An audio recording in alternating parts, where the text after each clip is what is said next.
Solid game all the way around.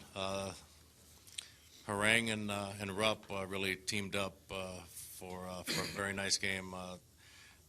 Aaron pitched out I think it was one inning with a couple men on base. Other than that, really in control, making pitches, and very good. And he worked real well with Cameron back there. And I thought Rupp had a very solid game behind the plate with the 2 hits and throwing out the would-be base stealers. And solid contribution up and down the lineup on the offensive side of things. Freddie Galvis continues to get on base and swing a good bat, and Howard with a big day swinging the bat. Harang's 37, and he's obviously not overpowering. What continues to make him so successful this year? You know what? He just hits his spots. He makes the pitch that he wants to make, and it seems like when he misfires a little bit, it's not over the plate to get hit. And so he stays away with trouble with that. And, you know, he's got deception out there with his size, and I think the ball comes out of his shirt sleeve a little bit. And he changes speeds, and he really studies the game. He's real good with attacking the lineups, and a lot of knowledge there. First inning, he threw like 27, 28 pitches, looked like they were working the counts on him. Then he adjusted. What did you see as that adjustment for him? He just started pitching down in the zone. He got some early contact outs at that point. I think with the early runs, now their bats became a little bit more anxious. It seemed like, and he settled in, and he just works down at the zone, and he seems to really he's been missing the barrel of the bat and doing a good job with that. So that results in some ground ball outs and fly ball outs. This park especially, historically, not that kind of pitchers, yet here he's under 1, his ERA. Is he doing something even more different here at home than on the road? I'd say overall he's pitched real consistent. You know, the whole season. Really feel like we have a chance to win when he goes out there. He sets a very good tone. Fielders are on their toes, waiting for action. And today, with the early runs, goes a long way with him really settling in and really hitting his spots. What do you see as the biggest difference in Ryan Howard the last couple of weeks? He's squaring up the ball much better.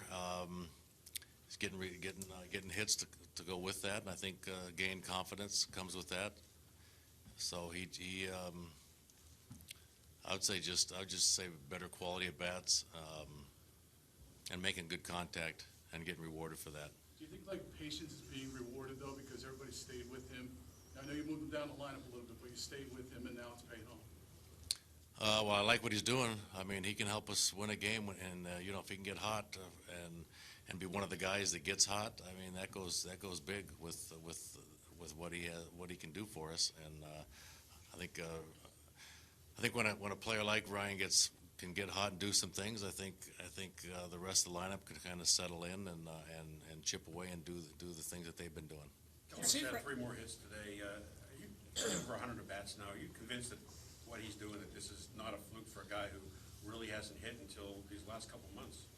I mean, that's a benchmark, 100 at bats.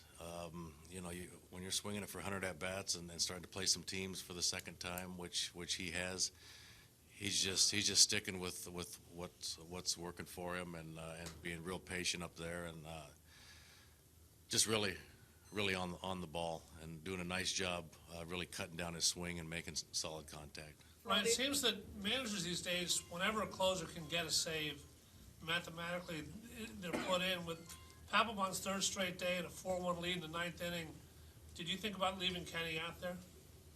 I thought it was a good opportunity for Kenny to start the inning with a non-save situation, and as soon as it went to a save situation, very, very confident in Pap taking over there. So that was the mindset there.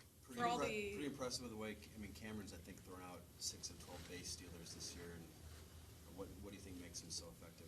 Why is he? You know what? He just has a real quick release, but he has a cannon of an arm, and he's usually on target. And that was impressive today with keeping a couple runners off second base. Thought he was outstanding. I thought he blocked real well. He swung the bat well. I thought that was one of his better games that I've seen him play. for all the attention Freddie gets for his offense, what have you liked with how he's worked with Chase and turning double plays and kind of what they've done up the middle? Yeah, you know what? They have some history together, so the communication's very good out there, and both are very instinctive players. So you know they're always on the ball and seem heads up there and work very well together. That was a great play that Chase made up there with the force out, and that's knowing the other guy on receiving the ball on that play. Giles obviously set the bar pretty high last year with how good he was, but this year I think he's allowed like twice as many base runners. Is there anything that you're seeing in particular with why teams are just having a little bit more success? You know what? He's still a little bit inconsistent with his control and command. There was a high slider for the double, so that's just he's just not throwing the pitches where he wants to on a consistent basis. And with his velocity coming back, I think there'll be some adjustments there from him to bear down with those two pitches. They're two major league pitches. You anticipating Franco being here tomorrow? We'll see. I'm not sure yet.